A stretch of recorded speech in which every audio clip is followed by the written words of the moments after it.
আমাকে যদি কেউ জিজ্ঞেস করে শীতের সন্ধ্যায় তুমি কি স্ন্যাক্স খেতে পছন্দ করো, then my clear cut answer will be this amazing chicken momo. কারণ এই চিকেন মোমো বানিয়ে নিতে তেমন কোনো সময়ের দরকার হয় না, অনেক মজা হয় খেতে এবং এটা অনেক বেশি হেলদি। ময়দার সাথে স্পেশালি আমি গুঁড়া দুধটা ইউজ করি, এর কারণে চিকেন মোমোর টেস্ট আরও বেড়ে যায়। হালকা কুসুম গরম পানি দিয়ে ময়দার ডোটা মাখিয়ে রাখবো আর এইদিকে চিকেন পুরটা আমি তৈরি করে নিয়েছি।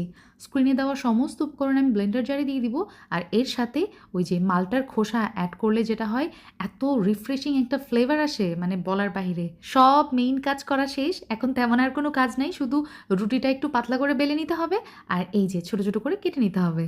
তারপরে এই রুটির মধ্যে চিকেন পুরটা দিয়ে আপনার মন মতো শেপ দিয়ে নেবেন। আর আমি একটু ফাঁকিবাজ প্রকৃতির, এই কারণে মোমোর যেটা সবচেয়ে সহজ ভাজ আমি সেটাই দিয়ে দিলাম। তো এভাবে সবগুলো করে আমি কড়াইয়ের মধ্যে সামান্য বাটার গলিয়ে নিয়েছি, তারপরে এই মোমোগুলা সাজিয়ে নিলাম আর সামান্য একটু পানিও ব্যবহার করেছি 1 কাপ মতো। আর এভাবে কাভার করে আমি 15 মিনিট জাল করে নিয়েছি একদম চুলা লো টু মিডিয়াম হিটে। আলহামদুলিল্লাহ আমার মোমো একদম রেডি। চিকেন মোমো খেতে আমার অনেক ভাল লাগে আর শীতের সন্ধ্যা হলে তো কথাই নেই। আপনারা চাইলে বাসায় এভাবে ঝটপট ট্রাই করতে পারেন।